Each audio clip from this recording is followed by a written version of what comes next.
Assalamualaikum warahmatullahi wabarakatuh. Alhamdulillahirabbil alamin wa bihi nasta'inu ala umuri dunya waddin wa ala alihi wa sahbihi ajmain. Allahumma shalli ala Muhammad wa ala ali Muhammad kama shallaita ala Ibrahim wa ala ali Ibrahim innaka Hamidum Majid. Jamaah yang mengharapkan keridhaan Allah Subhanahu wa taala, sekarang ini sadar tidak sadar kita sudah berada di hari-hari terakhir di bulan Ramadan, yang tentunya momen ini menjadi momen-momen yang sangat berharga bagi kita, yang mana Allah Subhanahu wa taala memberikan banyak sekali keutamaan di penghujung daripada bulan Ramadan ini. Termasuk di dalamnya ada malam Lailatul Qadar yang lebih baik daripada 1000 bulan. Namun jamaah sekalian, ada satu hal penting yang harus senantiasa kita renungkan di dalam bulan Ramadan ini, yaitu bagaimana kita akan menutup bulan Ramadan ini. Di antara Nabi kita pernah mengatakan bahwasanya innamal a'malu bil khawatim. Sesungguhnya amalan itu tergantung pada akhirnya. Yang artinya bahwasanya seluruh amal di bulan Ramadan ini, yang awalnya kita bersemangat dalam berpuasa, dalam mengeluarkan zakat, dalam berinfak dan juga amal ibadah yang lainnya, maka bagaimana nanti penghujung akhirnya ini pun yang akan menjadi tanda-tanda bagaimana sebenarnya pahala yang kita dapatkan di sisi Allah Subhanahu wa taala. Jamaah yang mengharapkan keridhaan Allah Subhanahu wa taala, mengapa akhir dari Ramadan itu menjadi sangat penting bagi setiap kita yang berusaha mendapatkan banyak pahala, yang berusaha mendapatkan pengampunan di sisi Allah Subhanahu wa taala.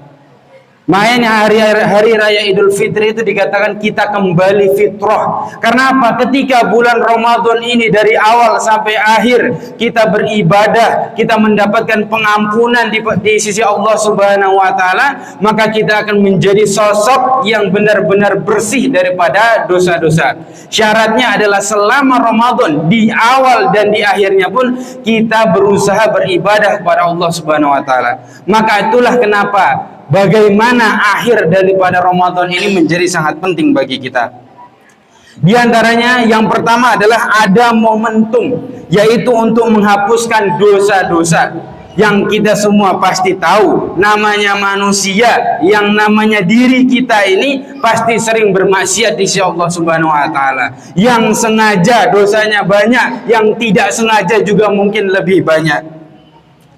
Inilah kenapa bahwasanya Nabi kita Muhammad SAW apabila telah masuk 10 malam terakhir dari bulan Ramadan, maka beliau ini mengencangkan ikat pinggangnya. Maksudnya adalah bersungguh-sungguh di dalam beribadah kepada Allah Subhanahu wa taala, menghidupkan malamnya. Jadi malamnya tidak digunakan untuk beristirahat, untuk tidur pada waktu yang lainnya, namun memperbanyak ibadah pada malam hari, membangunkan keluarganya untuk memperbanyak sholat malam, untuk membuat ibadah yang khusus di antara kita dan juga Allah Subhanahu wa taala.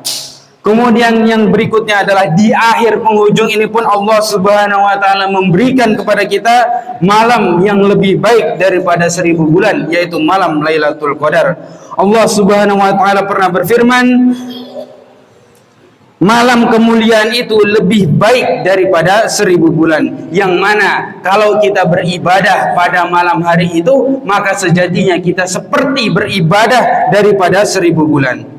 Jamaah yang dirahmati Allah Subhanahu wa taala, lalu sebenarnya amalan apa yang harus kita kerjakan, yang dianjurkan ketika kita sudah sampai penghujung Ramadan? Yang pertama tentunya adalah memperbanyak ibadah qiyamul lail, salat tahajud, salat witir, memperbanyak doa kepada Allah Subhanahu wa taala. Lebih sedikit gunakan waktu kita untuk tidur, lebih banyak kita gunakan untuk berdoa kepada Allah Subhanahu wa taala. Bangun di sepertiga malam untuk salat menghadap Allah Subhanahu wa taala. Minimal sepertiga terakhir kita usahakan kalau kita tidak mampu untuk terus-terusan. Kemudian yang kedua adalah membaca Al-Quran. Sempurnakan bacaan Al-Quran kita, tadabbur Al-Quran yang kita baca, kita renungi apa makna yang ada di dalamnya, terkhusus di bulan Ramadan ini. Maka insya Allah malam-malam yang kita kerjakan penuh ketaatan ini akan sangat bernilai di sisi Allah Subhanahu wa ta'ala. Kemudian yang ketiga adalah memperbanyak istighfar, memperbanyak ampunan, memohon ampunan kepada Allah Subhanahu wa ta'ala, khususnya doa yang diajarkan oleh Nabi kita Muhammad sallallahu alaihi wasallam, Allahumma innaka afuwun tuhibbul afwa fa'fu anni. Ya Allah, sesungguhnya Engkau Maha Pemaaf, Engkau Maha Pemaaf, dan maka dari itu maafkanlah aku. Karena sejatinya setiap kita pasti ingin dihapuskan dosa-dosanya oleh Allah Subhanahu wa taala. Maka perbanyaklah kita meminta kepada Allah Subhanahu wa taala. Bukankah Allah yang mengatakan kalau kita meminta kepada Allah Subhanahu wa ta'ala pasti akan dikabulkan oleh Allah Subhanahu wa ta'ala. Lalu bagaimana ketika kita sudah bangun malam, memperbanyak membaca Al-Quran, memperbaca qiyamul lail, kemudian kita memohon ampunan kepada Allah Subhanahu wa ta'ala, pasti Allah akan memberikan ampunan kepada kita semua. Kemudian yang terakhir, yang keempat adalah menunaikan zakat fitrah. Yang ini sebagai bentuk penyucian jiwa dan juga kepedulian sosial kita terhadap orang-orang di sekitar kita. Karena tidak semua orang Allah Subhanahu wa taala beri rizki sebanyak kita semua. Mungkin ada di antara kita yang untuk makan saja sulit. Ada juga di antara kita yang bahkan untuk hari-harinya sulit. Maka kita diwajibkan untuk mengeluarkan zakat fitrah ini dalam rangka kepedulian kita kepada sesama, dalam rangka menyucikan jiwa-jiwa kita. Jamaah yang dirahmati Allah Subhanahu wa ta'ala, maka di akhir dari bulan Ramadan ini jangan sampai kita terlena. Kita mempersiapkan pakaian baru, mempersiapkan kue, mempersiapkan yang lainnya, namun kita tidak mempersiapkan bagaimana kita akan menutup amal kita di bulan Ramadan ini. Sudah berapa banyak bacaan yang kita baca, sudah berapa banyak rakaat yang kita dirikan oleh Allah Subhanahu wa ta'ala. Maka inilah yang nantinya akan dihitung oleh Allah Subhanahu wa ta'ala.